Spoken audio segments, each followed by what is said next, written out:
हमारी एनर्जी का main source सन है। लेकिन क्या कभी आपने सोचा है कि हम अर्थ पे आर्टिफिशियल सन को क्रिएट कर दें तो फिर क्या होगा? एक ऐसी दुनिया बन जाएगी जहाँ पर बिजली कभी समाप्त नहीं होगी, प्रदूषण नहीं होगा, कोयला, पेट्रोल, डीजल का झंझट भी नहीं होगा और यहाँ तक कि जो एनर्जी हमें प्राप्त होगी वो पूरी तरह से क्लीन एनर्जी होगी। ये सोचने में, सुनने में अटपटा लग रहा है, लेकिन ऐसा वास्तविकता में होने जा रहा है। मैं बात कर रहा हूँ 21वीं सदी की सबसे महंगी वैज्ञानिक परियोजना इंटरनेशनल थर्मोन्यूक्लियर एक्सपेरिमेंटल रिएक्टर अर्थात ईटर के बारे में, जो कि फ्रांस में संचालित हो रही है। और आपको जान के आश्चर्य होगा कि भारत इस परियोजना में शुरुआती दौर से ही पार्टिसिपेट कर रहा है। और अभी हाल ही में प्रधानमंत्री मोदी जी अपने फ्रांस दौरे के समय में इस परियोजना पर विजिट करने वाले पहले राष्ट्राध्यक्ष बने थे। ये लेक्चर आपके एग्जाम के पॉइंट ऑफ व्यू से बहुत ज़्यादा महत्वपूर्ण होने जा रहा है, क्योंकि इसमें हम ये बात करेंगे कि ईटर परियोजना किस तरह से काम करती है, इसके पीछे के साइंस को समझेंगे और इंटरनेशनल महत्व को इसको हम देखेंगे। और भविष्य में इस योजना के आने के बाद में क्या क्या चीज़ें चेंजेस होने वाली है, उस पर भी हम डिस्कशन करेंगे। चलिए आते हैं सीधे हमारे टॉपिक पर। ये आप स्क्रीन पर जो इमेज देख रहे हैं ये ईटर परियोजना की है। 42 हेक्टेयर क्षेत्रफल पर यह परियोजना स्थापित हुई है। ईटर के टेक्निकल कंसेप्ट को समझने से पहले हम सबसे पहले इसकी लोकेशन को समझते हैं, ताकि चीज़ें हमारी आसान होती जाएगी, एक एक चीज़ों को समझते जाएंगे। तो सबसे पहले अगर हम इसकी लोकेशन पे आते हैं तो ईटर परियोजना आपको ये मैप में दिख रही है, साउथ फ्रांस में। साउथ फ्रांस में कडारशे में इसको इस्टेब्लिश किया गया है। अच्छा, इसको स्थापित किया गया उसके पहले से 1985 से दुनिया के हजारों वैज्ञानिक इस तरह की परियोजना पर विचार विमर्श कर रहे थे। कई सालों तक विचार विमर्श चला। उसके बाद में वर्ष 2005 यानी कि लगभग 20 साल बाद ये निश्चित हुआ कि इस परियोजना को साउथ फ्रांस के कडारशे में स्थापित किया जाएगा। और 2006 में इसमें समझौते पर हस्ताक्षर हुए और ये संगठन अस्तित्व में आया 2007 में। ठीक है। अब अगर हम ईटर संगठन की बात करें तो इस संगठन में मेनली 6 देश और एक संगठन शामिल है। ठीक है। संगठन से अगर बात करें तो इसमें मेंबर्स में यूरोपियन यूनियन एक संगठन के रूप में शामिल है। इसके अलावा Korea, China, Russia, United state, Japan और इंडिया। इंडिया इस परियोजना में शुरू से शामिल रहा है। तो ये मेंबर है, इसके 7 मेंबर है, जिसमें से एक संगठन और 6 देश है। ठीक है। और अगर हम इसके टेक्निकल सपोर्ट की बात करें तो ऑस्ट्रेलिया, कजाकिस्तान, कनाडा जैसे देश इसको टेक्निकल सपोर्ट दे रहे हैं, है ना। जब भी आपके दिमाग में ऑस्ट्रेलिया, कजाकिस्तान और कनाडा का नाम आता है तो एक दिमाग में पिक्चर आ जाती है कि ये देश कहीं ना कहीं न्यूक्लियर एनर्जी से जुड़े हुए हैं, क्योंकि ये न्यूक्लियर फ्यूल की सप्लाई में इन देशों का काफ़ी बड़ा योगदान है। और उसी परिप्रेक्ष्य को देखते हुए इस परियोजना में टेक्निकल सपोर्ट देने में इन देशों की भी भूमिका है। ठीक है। किनकी? ऑस्ट्रेलिया, कजाकिस्तान और कनाडा की। और अगर हम मोटे मोटे तौर पे देखें तो इसमें दुनिया के लगभग 35 देश इस योजना में सहयोग कर रहे हैं। इंडिया के पॉइंट ऑफ व्यू से बात करें तो इंडिया के कई सारे वैज्ञानिक भी इस परियोजना में काम कर रहे हैं। इसके साथ साथ कई आईटी सेक्टर की कंपनियां, जिसमें मेनली टीसीएस, आइनॉक्स इंडिया। अच्छा, आइनॉक्स इंडिया ये सिनेमा वाला पीवीआर आइनॉक्स वाला नहीं है। ये आइनॉक्स इंडिया ये एक आईटी सेक्टर की कंपनी है। ये इंजीनियरिंग मटेरियल बनाने में इस कंपनी को महारत हासिल है और इस परियोजना में ये पार्टिसिपेट कर रही है, आइनॉक्स भी। ठीक है। इसके अलावा एस भी इस योजना में पार्टिसिपेट कर रही है। तो इस तरह से भारत भी इस योजना में शुरुआती दौर से ही जुड़ा हुआ रहा है। क्लियर? अब आते हैं इसके मेन सिद्धांत पर।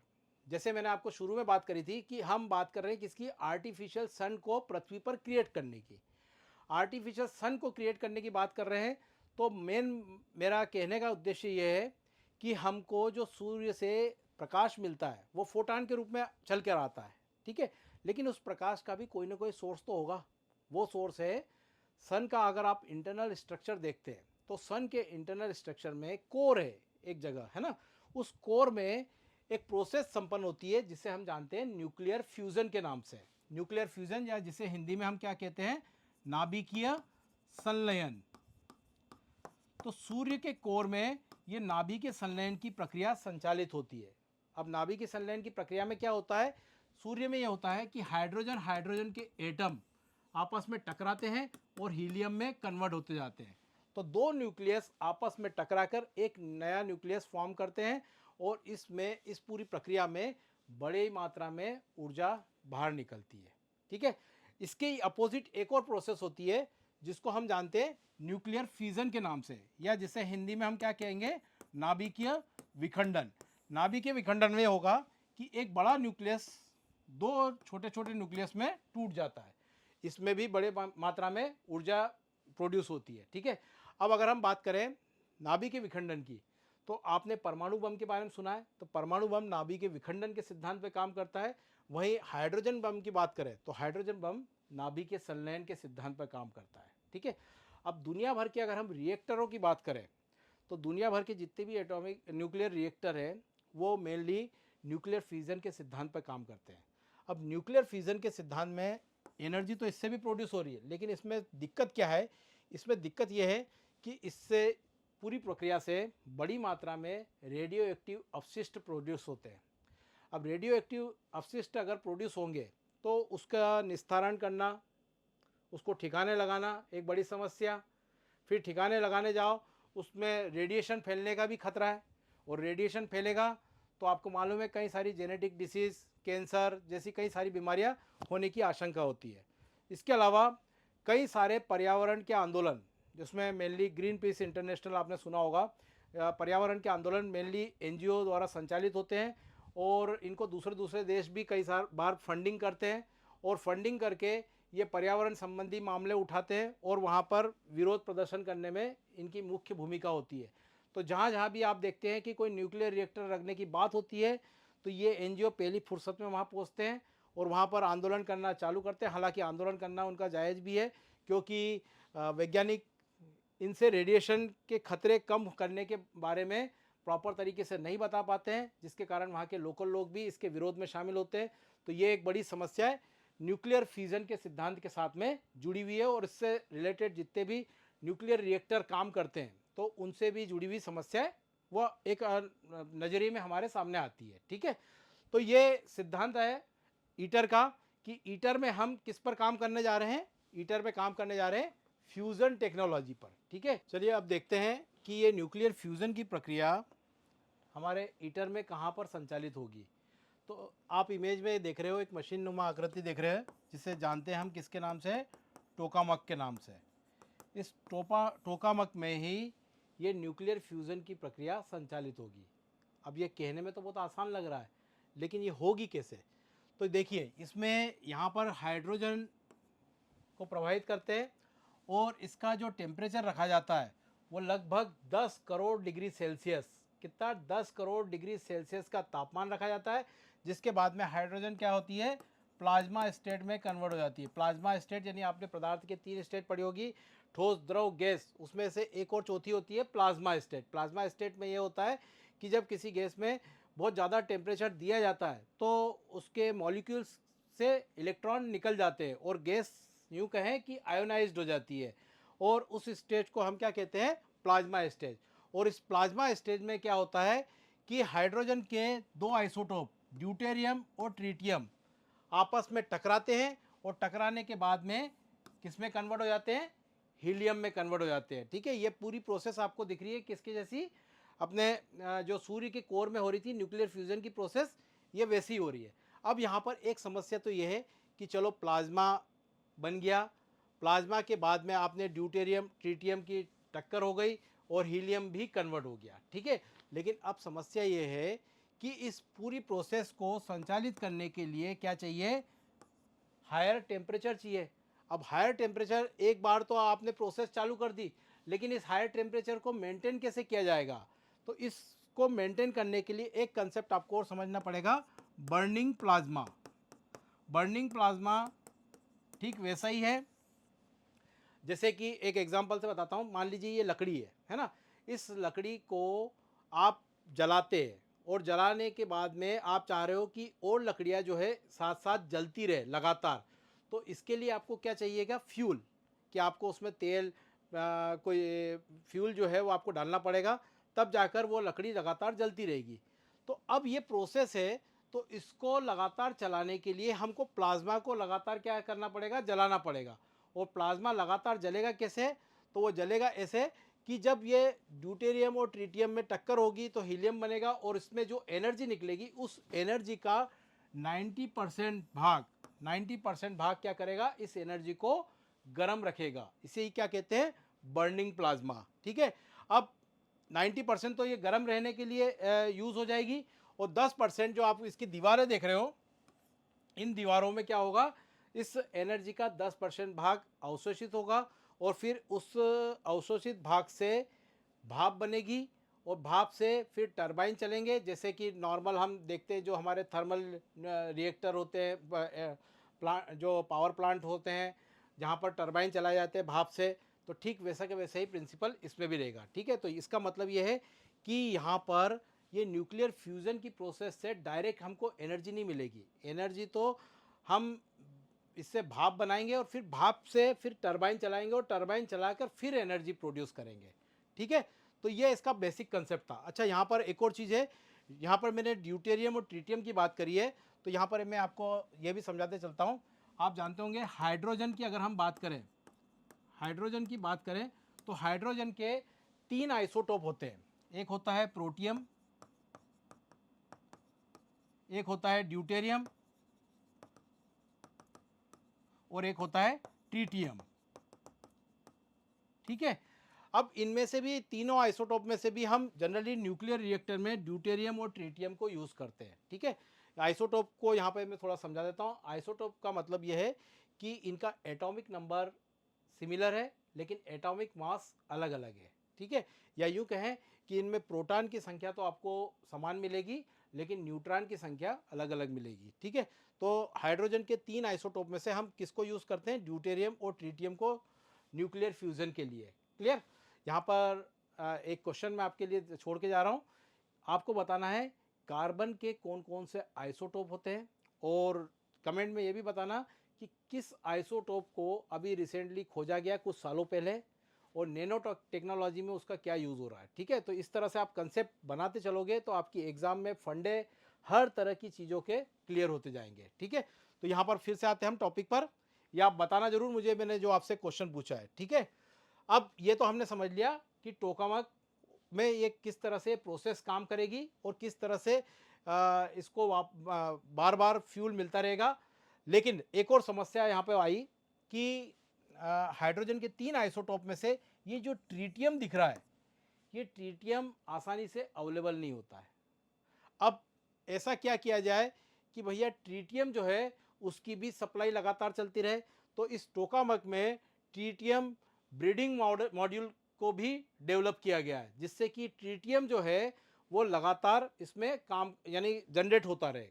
क्लियर, तो यहाँ पर आपने समझा कि आईटीआर में मेनली न्यूक्लियर फ्यूजन की प्रोसेस कहाँ पर संपन्न होगी, टोकामक में होगी। टोकामक में क्या होगा, प्लाज्मा डेवलप किया जाएगा, प्लाज्मा से फिर ड्यूटेरियम और ट्रिटियम की टक्कर होगी, फिर हीलियम बनेगा और इसमें एनर्जी प्रोड्यूस होगी। उस एनर्जी को वापस से क्या प्लाज्मा को हीट देने में काम आएगी 90% एनर्जी, और 10% एनर्जी दीवारों में अवशोषित होगी, फिर उससे भाप बनेगी, भाप से टरबाइन चलेंगे और टरबाइन से एनर्जी बनेगी। ठीक है, तो ये पूरी इसका मेन कंसेप्ट था। ठीक है, अब ये जो पूरी प्रक्रिया है इसमें एस्टिमेट किया गया है कि 2039 तक हमको 500 मेगावाट की न्यूक्लियर फ्यूजन पर आधारित एनर्जी प्राप्त होगी।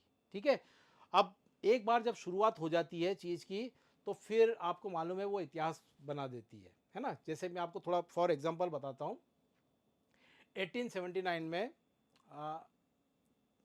थॉमस एडिसन ने बल्ब का आविष्कार किया था। ठीक है, अगर हम बात करें थोड़ा सा, मैं इसको दूसरी चीज़ें भी आपको बताते चलता हूँ। अगर 1800 से 1880 के बीच का टाइम पीरियड देखें, तो ये वो टाइम पीरियड था जब लाइट का आविष्कार हो रहा था। ठीक है, लेकिन अगर आप सोचिए कि 1800 के पहले क्या हो रहा था, लोग लाइट के लिए सबसे पहले तो लकड़ियाँ जलाते थे, फिर लैंप जलाने लग, वो लैंप से रोशनी के लिए लैंप पर डिपेंडेंट होने लग गए। फिर देखते हैं आप मशाल जलने लग गई, दिए जलने लग गए तेल के, है ना। तब अगर आप उस टाइम पीरियड में देखें तो आपको आप सोच भी नहीं सकते हो कि बल्ब का आविष्कार दुनिया के लिए कितना एक लाइफ चेंजिंग वाला मोमेंट था। फिर वैसे ही आगे जाएं तो 90 के दशक में जो लोग थे उनके लिए मोबाइल फ़ोन अपने आप में एक बड़ा आविष्कार था, ठीक है। तो जब चीज़ें धीरे धीरे होती रहती है तब लोग उसके भविष्य को नहीं सोचते हैं, लेकिन जब हो जाती है तब लगता है कि दुनिया किस तरह से परिवर्तित हो गई है। तो ये भी टेक्नोलॉजी अभी अपने शुरुआती दौर में है, लेकिन जब ये डेवलप होगी तो ये बल्ब का आविष्कार, पहिए का आविष्कार, ठीक है, स्मार्टफोन का दौर, फिर या आर्टिफिशियल इंटेलिजेंस का दौर, है ना, ये सारे चीज़ों को ये अपने आप में ले लेगी, ठीक है। यानी कि ये भी उसी तरह से फेमस हो जाएगी और फिर हम बाद में 30-40 साल बाद सोचेंगे कि दुनिया आर्टिफिशियल सन के पहले क्या थी और उसके बाद की क्या हो गई है, ठीक है। अब भविष्य की बात कर लेते हैं कि क्या क्या चीज़ें होगा। तो अगर ये एक बार इम्प्लीमेंट हो गई तो सबसे पहली चीज़ तो क्या हो जाएगी, क्लीन एनर्जी का सोर्स मिलेगा, है ना, क्योंकि इससे किसी भी प्रकार के प्रदूषण की कोई समस्या नहीं रहेगी। इसके अलावा रेडियो एक्टिव वेस्ट की समस्या नहीं रहेगी। इसके अलावा इंडस्ट्री में भी एक तरह का रिवॉल्यूशन आ जाएगा, एक क्रांति आ जाएगी, क्योंकि इंडस्ट्री की मेन मांग क्या होती है, एनर्जी की, है ना। और आप देखते हैं विश्व में सारे देश एनर्जी के लिए ही लड़ रहे हैं। जितनी भी आपको आपाधापी दिखती है, एनर्जी, मिनरल रिसोर्सेज, ये मेन कंसर्न है। बाकी सब चीज़ें जो है वो आइडियोलॉजी और वो सब चीज़ें बोलते हैं, लेकिन पीछे जो है कहीं ना कहीं अर्थतंत्र जुड़ा होता है। और अर्थतंत्र के पीछे भी देखें तो मेन जो लड़ाई की वजह होती है वो क्या है, एनर्जी, ठीक है। तो उसमें ये चीज़ें डेवलप हो जाएगी। इकोनॉमिक और सोशल इम्पैक्ट तो होगा ही होगा। जैसे मैंने बताया बल्ब ने किस तरह से हमारी ज़िंदगी बदल दी, स्मार्टफोन ने ज़िंदगी बदल दी, एआई ने ज़िंदगी बदल दी, तो वैसे ये भी आगे जाकर हमारी लाइफ को चेंज करने वाला है, ठीक है। एनर्जी क्राइसिस का सॉल्यूशन हो जाएगा, सेफ एनर्जी प्रोडक्शन हो जाएगा, ये सारी चीज़ें इसके भविष्य को लेकर जुड़ी हुई है, ठीक है। तो कभी आपसे क्वेश्चन पूछा जाए ईटर को लेकर तो आपको उसका कंप्लीट एनालिसिस पता होना चाहिए। अंत में हम भारत को इससे क्या फ़ायदा मिलने वाला है उस पर अगर हम बात करें तो जैसा कि आपको मालूम है भारत एक विज़न लेके चल रहा है कि 2047 तक भारत को विकसित राष्ट्र बनाना है। और विकसित राष्ट्र भारत कैसे बनेगा, विकसित राष्ट्र के लिए भारत को टेक्नोलॉजी के क्षेत्र में लीडरशिप अपने हाथ में लेनी पड़ेगी। जैसे कि वो एआई का क्षेत्र हो या फिर एनर्जी से जुड़ी हुई टेक्नोलॉजी का क्षेत्र हो, इन सभी में भारत को आगे बढ़ के नेतृत्व करना पड़ेगा। और उसी परिप्रेक्ष्य में ईटर परियोजना भारत के लिए काफ़ी महत्वपूर्ण हो जाती है। यहाँ पर एक और बात बताते चलता हूँ मैं, इंटरेस्टिंग है कि पेरिस प्रधानमंत्री मोदी जी के लिए वैसे भी विशेष रहा है। 2015 में जब मोदी जी उस समय नए नए प्रधानमंत्री थे तो पेरिस यात्रा के दौरान ही उन्होंने फ्रांस के साथ मिलकर इंटरनेशनल सोलर अलायंस की नींव रखी थी। इंटरनेशनल सोलर अलायंस जो कि ट्रॉपिक ऑफ कैंसर और ट्रॉपिक ऑफ कैप्रिकॉर्न के बीच के देश जो कि सोलर एनर्जी के मामले में संपन्न है, उनको एक प्लेटफॉर्म में एक साथ लाने की पहल थी, जिसके तहत आज दुनिया भर में सोलर एनर्जी में बड़े स्तर पर कार्य हो रहा है। और हरियाणा के गुरुग्राम में इसका हेडक्वार्टर भी स्थापित किया गया था। और उसी में अगर हम देखें तो ये ईटर परियोजना भी भारत के लिए एक सुनहरा अवसर साबित होने जा रही है। तो ये था हमारा आज का इम्पोर्टेंट लेक्चर।